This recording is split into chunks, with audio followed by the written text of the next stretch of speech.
Rasa panik muncul dalam diri Adachi ketika operasi pencarian besar-besaran terus diperluas oleh polisi dan relawan. Semakin banyak orang yang menyisiri wilayah Sonobe membuat dia khawatir lokasi jasad Yuki akan segera ditemukan. Ketakutan itu akhirnya mendorong Adachi untuk kembali mendatangi tempat jasad Yuki untuk dipindahkan.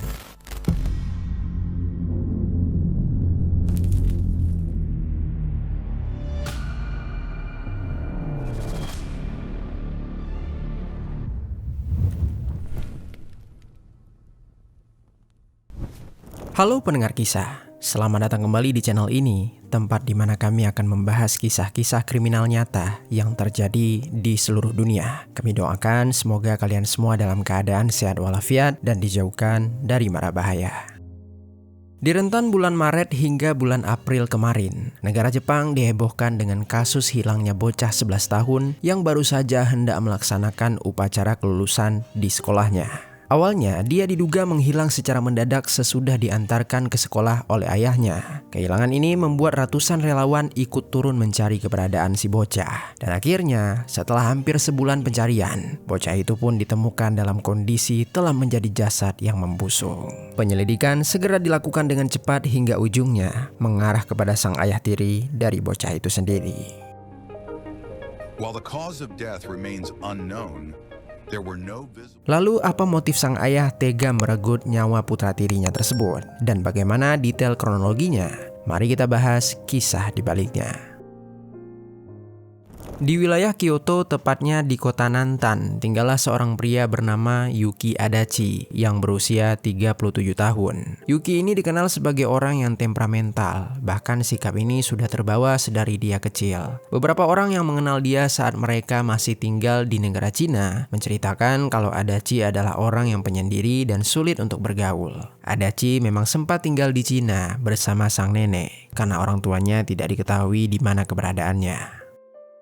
Mungkin ketidakhadiran orang tua itulah yang membuat Yuki menjadi anak yang mudah emosi. Meski begitu, sang nenek selalu mengajarkan Yuki agar bersikap baik kepada orang lain dan mencari teman sebanyak-banyaknya. Nasihat dari neneknya ternyata berdampak saat Adachi duduk di bangku SMA. Dia mulai bersosialisasi dengan siswa lain hingga dia pun terpilih menjadi ketua OSIS. Tetapi meski begitu, Adachi tidak memiliki teman dekat. Hal ini dikarenakan sikap temperamentalnya yang masih sulit dia hilangkan. Setelah lulus SMA, Adachi tidak melanjutkan pendidikan tinggi. Dia memilih untuk langsung bekerja dengan bekal yang dia pelajari semasa SMA. Saat itu, Adachi sudah pindah ke negara Jepang. Di wilayah Kyoto, dia bekerja di salah satu perusahaan manufaktur peralatan listrik. Di sana dia tinggal di asrama yang disediakan oleh perusahaan. Di perusahaan itu, Adachi dikenal sebagai pria yang rajin dan ahli perihal komputer. Setelah bertahun-tahun bekerja, akhirnya Adachi mempunyai keuangan yang stabil. Dia lalu menikahi seorang wanita yang dia kenal dari beberapa teman. Pernikahan itu sebenarnya tidak direstui oleh sang nenek, tetapi keduanya tetap menjalankan hal tersebut hingga mereka dianugerahi seorang anak. Dan ketika telah mempunyai anak, hubungan rumah tangga tersebut justru menjadi renggang, sampai akhirnya mereka memutuskan untuk bercerai. Tidak diketahui apa alasannya, hak asuh anak jatuh pada mantan istri Adachi setelah perceraian tersebut. Berlanjut setelah beberapa waktu menjadi seorang duda, Adachi berkenalan lagi dengan seorang wanita yang merupakan karyawan baru di perusahaan dia bekerja. Identitas perempuan itu tidak disebutkan di media. Yang jelas setelah beberapa kali bekerja sama, keduanya pun mulai membangun sebuah hubungan asmara. Pada tahun 2025, mereka memutuskan untuk kembali percaya pada pernikahan meski sempat gagal sebelumnya. Perempuan yang dinikahi oleh Adachi memiliki seorang anak laki-laki dari mantan suaminya. Anak tersebut bernama Yuki yang berusia 11 tahun. Namanya hampir sama persis seperti Adachi. Saat kisah ini berlangsung, Yuki adalah seorang siswa kelas 5 SD di Sonobe Elementary School. Di dalam keluarga, Yuki sangat dekat dengan sang ibu dan juga neneknya. Sebagai cucu tertua, dia sangat disayangi. Dari pola asuh tersebut, Yuki berhasil tumbuh menjadi anak yang mudah terbuka, sopan, serta ceria. Karena itulah banyak teman yang senang berinteraksi dengan Yuki. Namun semenjak ibunya menikah dengan Adachi, Yuki terlihat lebih murung ketika berada di sekolah. Dia bahkan sering bercerita ke teman-temannya kalau ada pria aneh di rumahnya yang membuat dia merasa tidak nyaman. Pria tersebut adalah Adachi yang merupakan ayah tirinya. Kehadiran Adachi dalam hidup Yuki hanya dianggap sebagai pengganggu, dan bahkan dia sering menyebut ayah tirinya tersebut dengan julukan si menyebalkan. Pada suatu hari, Yuki melakukan suatu kesalahan yang membuat emosi Adachi benar-benar meledak. Adachi memarahi anak tirinya tersebut dengan nada tinggi, hingga membuat Yuki merasa semakin tidak menyukai ayah tirinya tersebut. Bahkan dia berkata kepada Adachi kalau ayah kandungnya saja tidak pernah memarahi apalagi membentaknya seperti itu. Sejak kejadian tersebut, rasa tak suka Yuki terhadap ayah tirinya berubah menjadi suatu kebencian. Lalu di samping itu, ibu Yuki sendiri yang tahu kalau anaknya belum bisa menerima keberadaan suami barunya tersebut, dia menganggap penolakan putranya hanyalah soal waktu. Dia percaya cepat atau lambat Yuki akan bisa menerima kehadiran Adachi sebagai sosok ayah baru di dalam keluarga. Oleh karena itu, sang ibu berusaha mencari cara agar hubungan keduanya bisa menjadi lebih dekat. Tak lama kemudian, Ibu Yuki pun berencana berlibur pada musim semi tahun 2026 ke negara Taiwan. Ibu Yuki berharap perjalanan tersebut bisa menjadi kesempatan bagi Yuki dan Adachi untuk menghabiskan waktu bersama tanpa tekanan suasana rumah. Dia berpikir di masa liburan itu, mereka bisa saling mengenal lebih jauh, berbincang lebih banyak, lalu perlahan membangun hubungan layaknya keluarga yang sesungguhnya. Namun nyatanya semua itu hanyalah khayalan belaka sang ibu, di mana pada tanggal 23 Maret 2026, sekitar pukul 8 pagi, Adachi mengantarkan Yuki ke sekolah untuk menghadiri upacara kelulusan. Sejak keluar dari rumah, suasana di dalam mobil sudah terasa canggung. Adachi beberapa kali mencoba membuka percakapan dengan bertanya apakah nanti setelah acara selesai, Yuki ingin makan bersama di luar. Tetapi setiap pertanyaan-pertanyaan yang dia lontarkan hanya dijawab singkat oleh anak tirinya. Yuki lebih banyak memalingkan wajah ke arah jendela karena sengaja menghindari kontak mata dengan ayah tirinya. Meski kesal, Adachi masih berusaha menahan emosi. Tangannya terus menggenggam setir sambil sesekali menarik nafas panjang. Namun semakin lama, jawaban dingin dari Yuki justru membuat suasana di dalam mobil menjadi tegang. Beberapa menit kemudian, gedung sekolah mulai terlihat dari kejauhan. Spanduk kelulusan dan keramaian para siswa sudah tampak di depan gerbang sekolah. Di situ, Adachi mencoba kembali berbicara kepada Yuki, yang mana dia berharap suasana bisa sedikit mencair sebelum mereka sampai. Tetapi lagi-lagi, Yuki menjawab dengan nada ketus. Mendengar jawaban tersebut, emosi Adachi akhirnya pecah. Dengan suara yang mulai meninggi, dia menegur Yuki agar lebih menghargainya sebagai seorang ayah. Yuki kemudian membalas kalau Adachi bukanlah ayah kandungnya, sehingga dia merasa tidak perlu menghormatinya seperti seorang ayah. Kalimat itu langsung menusuk hati Adachi. Wajahnya berubah tegang dan tangannya makin kuat mencengkram setir. Adachi mulai melontarkan berbagai makian kepada Yuki. Sementara Yuki tidak tinggal diam, dia juga membalasnya. Perdebatan keduanya semakin keras hingga akhirnya, tepat ketika mobil sudah hampir mencapai gerbang sekolah, Adachi tiba-tiba membantingkan setir dan memutar arah mobilnya. Di samping itu, Yuki seketika panik dan marah besar. Dia berteriak mempertanyakan kenapa Adachi tidak menurunkannya di sekolah. Namun Adachi sama sekali tidak menggubris teriakan itu. Dengan wajah penuh emosi, dia terus menekan pedal gas untuk menjauh dari sekolah. Beberapa menit berlalu, Adachi akhirnya menepikan mobil di area sebuah toilet umum yang berada di kawasan wisata Rurikei yang keadaannya begitu sepi. Setelah mematikan mobil, Adachi langsung menoleh ke arah Yuki dengan tatapan tajam. Tanpa berbasa-basi lagi, dia langsung membuka pintu mobil penumpang lalu memaksa Yuki untuk segera turun. Yuki yang merasa takut tampak ragu dan mencoba bertahan di dalam mobil. Dengan kasar, Adachi pun memaksa Yuki untuk keluar. Dalam keadaan panik dan ketakutan, Yuki terus diseret menuju toilet umum yang berdiri di sudut kawasan wisata tersebut. Adachi mendorong Yuki masuk ke salah satu bilik kamar mandi. Lalu di sana, dia membenturkan tubuh Yuki ke arah dinding. Dalam keadaan kesakitan, Yuki sempat mencoba keluar, tetapi Adachi menahan tubuhnya. Lalu tak lama kemudian, Adachi bergerak cepat menjerat leher Yuki dengan kedua tangannya. Yuki spontan meronta-ronta sambil berusaha berteriak meminta tolong, namun suara tercekat di tenggorokannya. Kedua tangannya masih berusaha keras menepis cengkraman Adachi. Suasana di dalam kamar mandi yang sempit membuat kepanikan Yuki terasa semakin mencekam. Beberapa waktu kemudian, Yuki perlahan memucat dengan nafas yang tersengal, tubuh melemah, dan gerakannya semakin lamban. Menyadari hal itu, bukannya berhenti, Adachi terus menekan jeratan di leher Yuki dengan penuh emosi. Hingga beberapa saat kemudian, tubuh Yuki pun akhirnya terkulai lemas, lalu dia tewas meregang nyawa.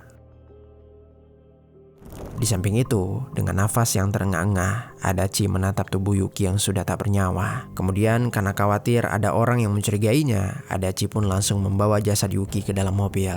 Sembari melajukan mobil, Adachi berpikir keras bagaimana langkah selanjutnya untuk menghilangkan jejak. Hingga akhirnya di tengah perjalanan dapatlah ide untuk membuang jasad Yuki ke sebuah bukit yang terdapat di belakang rumahnya karena dia tahu kalau lokasi tersebut jarang dilewati oleh orang-orang. Setibanya di sana, Adachi membuang jasad korban bersamaan dengan barang-barang miliknya. Setelah merasa situasi aman, dia segera meninggalkan lokasi dan kembali ke rumah seolah tidak ada apapun yang terjadi. Di sisi lain, pada hari tersebut pihak sekolah mulai merasa heran ketika menyadari kalau Yuki tidak hadir di acara kelulusan tersebut. Padahal hari itu merupakan momen penting bagi seluruh murid, sehingga ketidakhadiran Yuki cukup menarik perhatian guru.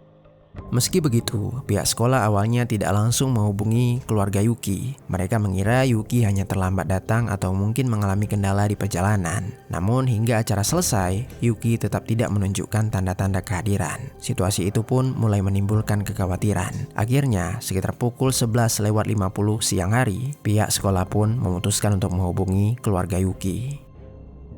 Dalam panggilan tersebut, salah seorang guru mengatakan kepada orang tua Yuki kalau putranya tidak hadir di sekolah. Ibu Yuki pun menanyakan hal itu kepada suaminya yang mengantarkan ke sekolah. Ketika itu, Adachi berpura-pura panik sambil mengatakan kalau dia sudah mengantarkan Yuki sampai ke gerbang sekolah. Akhirnya, Adachi pun langsung menghubungi pihak kepolisian untuk melaporkan kehilangan tersebut. Polisi menanggapi laporan dan langsung bertindak melakukan pencarian. Sebagai langkah awal, mereka meminta keterangan kepada Adachi sebagai orang yang terakhir bersama korban. Adachi mengaku kalau dia mengantar Yuki sampai ke gerbang sekolah. Bahkan dia juga melihat kalau putranya memasuki gedung sekolah tersebut. Namun dia sendiri juga merasa heran karena para guru mengatakan Yuki tidak berada di sekolah. Pihak penyidik pun beralih meminta keterangan kepada pihak sekolah. Sementara itu, staf sekolah mengatakan kalau Yuki memang tidak terlihat sejak pagi hari. Mendengar hal tersebut, polisi langsung memutuskan untuk memeriksa rekaman CCTV yang ada di sekolah. Namun setelah ditelusuri, mereka tidak menemukan satupun rekaman yang menunjukkan keberadaan Yuki di area sekolah. Bahkan CCTV yang berada di dekat gerbang pun juga tidak menampakkan Yuki masuk ke lingkungan sekolah pada hari itu. Karena belum menemukan petunjuk apapun, kasus ini sudah sangat heboh dan polisi pun langsung memperluas pencarian dengan mengerahkan sekitar 640 anggota polisi, 400 petugas pemadam kebakaran, serta sejumlah relawan. Mereka menyisir area sekitar sekolah, waduk di dekat sekolah, pegunungan hingga saluran irigasi yang masih berada di wilayah tersebut. Penyisiran dilakukan dengan berjalan kaki dan menggunakan drone, tetapi Yuki tetap tidak ditemukan. Di tengah proses pencarian, Adachi juga ikut menyebarkan poster kehilangan Yuki. Dia terus berusaha menunjukkan kalau dirinya juga ikut panik dan khawatir atas kehilangan tersebut. Namun di balik semua itu, Adachi justru mulai merasakan ketakutan karena pencarian yang dilakukan oleh pihak berwajib begitu besar. Rasa panik muncul dalam diri Adachi ketika operasi pencarian besar-besaran terus diperluas oleh polisi dan relawan. Semakin banyak orang yang menyisiri wilayah Sonobe membuat dia khawatir lokasi jasad Yuki akan segera ditemukan. Ketakutan itu akhirnya mendorong Adachi untuk kembali mendatangi tempat jasad Yuki untuk dipindahkan. Adachi kemudian memindahkan jasad tersebut ke area hutan yang lebih terpencil dan sulit dijangkau oleh orang-orang. Setelah memindahkan jasad tersebut, dia mulai membuang barang-barang milik Yuki secara terpisah di beberapa lokasi berbeda. Sepatu hitam milik Yuki dibuang di dekat National Road 453, tepatnya di jalur pegunungan yang berjarak sekitar 4 km dari lokasi jasad dibuang. Sementara itu, tas sekolah milik Yuki yang berwarna kuning dibuang di area pegunungan lain sekitar 3 km di barat laut SD Sonobe, tempat Yuki bersekolah. Beberapa hari setelah jasad Yuki dipindahkan dan barang-barang miliknya dibuang secara terpisah, operasi pencarian di kota Nantan pun masih terus berlangsung. Hingga akhirnya di tanggal 29 Maret 2026, salah satu kerabat yang ikut dalam pencarian menemukan petunjuk pertama, yaitu tas sekolah berwarna kuning milik Yuki yang terdapat di area pegunungan. Penemuan itu langsung menarik perhatian penyidik karena lokasi tersebut sebenarnya sudah pernah diperiksa sebelumnya oleh tim pencari. Tetapi saat itu tidak ditemukan apapun. Selain itu, kondisi tas juga terlihat relatif bersih dan tidak mengalami kerusakan parah. Yang mana hal itu membuat polisi menduga kalau tas tersebut kemungkinan baru dibuang beberapa waktu setelah Yuki dinyatakan hilang. Setelah tas sekolah Yuki ditemukan, polisi langsung memperluas area pencarian di lokasi pegunungan. Namun mereka tidak menemukan adanya petunjuk baru, sehingga kasus sempat mengalami kebuntuan para penyidik. Di tengah proses penyelidikan, pada tanggal 12 April 2026, tim pencari menemukan sepasang sepatu hitam yang diduga milik Yuki di jalur pegunungan antara rumah keluarga mereka dan SD Sonobe. Lokasi penemuan sepatu tersebut berada di area terpencil yang sangat jarang dilalui oleh orang-orang. Saat itu, penduduk setempat berkata kalau tempat tersebut bukan lokasi yang biasa digunakan oleh masyarakat untuk beraktivitas sehari-hari, apalagi untuk dilewati anak-anak seperti Yuki. Jadi, kecil kemungkinan kalau Yuki sendiri yang sengaja meninggalkan sepatunya di sana. Penemuan sepatu ini membuat polisi mulai memahami pola yang kemungkinan dilakukan pelaku untuk menutupi kejahatan. Penyidik menduga barang-barang milik Yuki sengaja dibuang secara terpisah di beberapa lokasi berbeda untuk menghambat proses pencarian jasad. Setelah penemuan sepatu tersebut, polisi langsung memperluas jarak pencarian. Mereka menyisiri area pegunungan serta kawasan hutan terpencil yang berjarak sekitar 4 km dari lokasi ditemukannya sepatu. Keesokan harinya di tanggal 13 April 2026, tim pencari akhirnya menemukan jasad Yuki di area hutan yang dipenuhi semak belukar. Saat ditemukan, jasad tersebut berada dalam posisi terlentang tanpa sepatu dan masih mengenakan pakaian yang sama seperti yang dikenakan Yuki pada hari dia menghilang. Kondisi tubuh Yuki sudah mulai membusuk dan sebagiannya mengalami proses menjadi rangka, yang mana hal itu menandakan kalau korban telah meninggal cukup lama sebelum akhirnya ditemukan. Meski ciri-ciri jasad sangat serupa dengan Yuki, tetapi polisi menyerahkan terlebih dahulu kepada tim forensik supaya lebih pasti. Sehari kemudian di tanggal 14 April 2026, korban tersebut berhasil teridentifikasi sebagai Yuki. Tim forensik menyampaikan kalau Yuki tidak mengalami luka besar. Kematiannya disebabkan oleh sesak nafas karena cekikan. Dalam sekejap, pencarian Yuki sebagai orang hilang akhirnya berubah menjadi kasus pembunuhan. Saat itu polisi mulai mengubah arah penyelidikan dengan memusatkan perhatian kepada Adachi, orang yang terakhir bersama korban. Di tanggal 15 April 2026, polisi mendatangi kediaman Adachi. Mereka meminta Adachi menyerahkan ponsel serta mobil miliknya untuk diperiksa. Demi menghindari kecurigaan, Adachi pun bersikap kooperatif dengan pihak kepolisian. Polisi memeriksa isi ponsel Adachi, data dashcam mobil, serta rute perjalanan keberadaannya di hari kejadian. Dari pemeriksaan digital tersebut, polisi dibuat terkejut setelah menemukan riwayat pencarian di internet di ponsel Adachi yang berkaitan dengan cara membuang jasad. Sejak saat itu, kecurigaan terhadap Adachi pun mulai menguat. Penyelidikan kemudian berlanjut pada pemeriksaan rekaman dashcam mobil Adachi pada pagi hari tanggal 23 Maret 2026. Namun polisi tidak menemukan apapun karena rekaman pada pagi itu hilang begitu saja. Mereka menduga kalau Adachi sengaja menghapus rekaman dashcam tersebut. Karena merasa adanya kejanggalan, polisi kemudian memperluas pencarian rekaman CCTV di jalanan sekitar sekolah. Dari rekaman tersebut, polisi menemukan kalau mobil Adachi memang sempat berada di dekat sekolah. Akan tetapi, Yuki tidak pernah turun dari mobil dan sampai ke sekolah. Sehingga ketika itulah Adachi pun dijadikan tersangka oleh pihak kepolisian. Singkat cerita, pada tanggal 16 April 2026, polisi akhirnya menangkap Adachi sebagai tersangka atas dugaan pembunuhan dan juga pembuangan jasad. Selama penangkapan itu berlangsung, suasana di sekitaran rumah terlihat tegang saat polisi langsung mengamankan Adachi dan memborgol kedua tangannya. Tanpa banyak perlawanan, Adachi kemudian dibawa masuk ke mobil polisi untuk menjalani pemeriksaan lebih lanjut di kantor polisi. Saat interogasi, awalnya dia masih berusaha menjawab dengan tenang dan menghindari pertanyaan tertentu. Namun polisi terus menunjukkan berbagai bukti yang telah mereka kumpulkan. Mulai dari riwayat pencarian mencurigakan di ponselnya, hilangnya rekaman dashcam hingga jejak pergerakan mobilnya pada hari Yuki menghilang.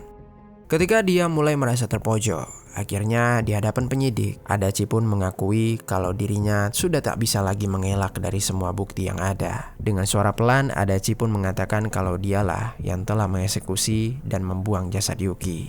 Polisi mendesak Adachi untuk mengakui motif di baliknya. Namun saat itu, Adachi masih diam dan belum bisa menjawab pertanyaan tersebut. Sementara itu, berita kasus ini terus beredar luas. Banyak masyarakat yang mulai bertanya-tanya, mengapa seorang ayah tiri dengan tega melakukan hal tersebut. Di sisi lain, ada pun beberapa warga yang melaporkan kepada pihak kepolisian kalau Adachi memang sempat membagikan selembaran poster kepada warga. Namun yang membuat warga merasa heran, Adachi saat itu terlihat begitu tenang. Mereka bahkan tak menyangka kalau orang yang membagikan poster itu adalah pelaku sendiri yang sekaligus ayah dari korban. Singkat cerita, setelah melalui proses penyelidikan yang panjang, di tanggal 6 Mei 2026, Adachi akhirnya memberitahu motif mengapa dia mengeksekusi putra tirinya tersebut. Di hari kejadian, dia sempat bertengkar dengan korban karena korban mengatakan kalau dia tidak bisa menjadi ayah untuknya. Dia sama sekali tidak mau menganggap hal itu.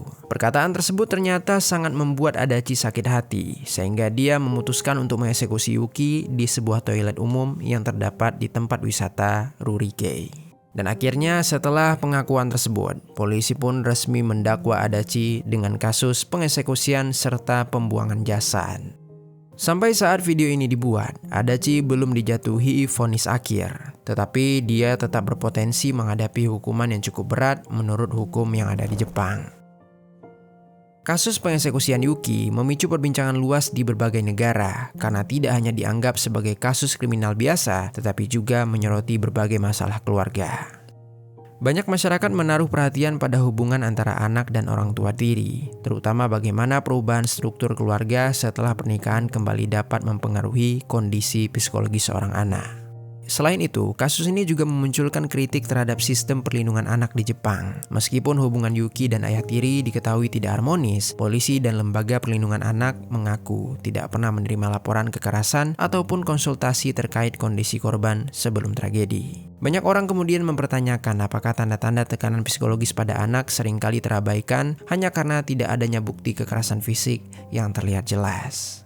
Di sisi lain, masyarakat Jepang juga menyoroti bagaimana pelaku mampu mempertahankan citra sebagai sosok yang baik di lingkungan sosialnya. Bahkan setelah Yuki menghilang, pelaku ikut menyebarkan selebaran dan terlibat dalam pencarian korban bersama warga sekitar. Sekian kisah hari ini, mudah-mudahan ada pelajaran baik yang dapat kita ambil.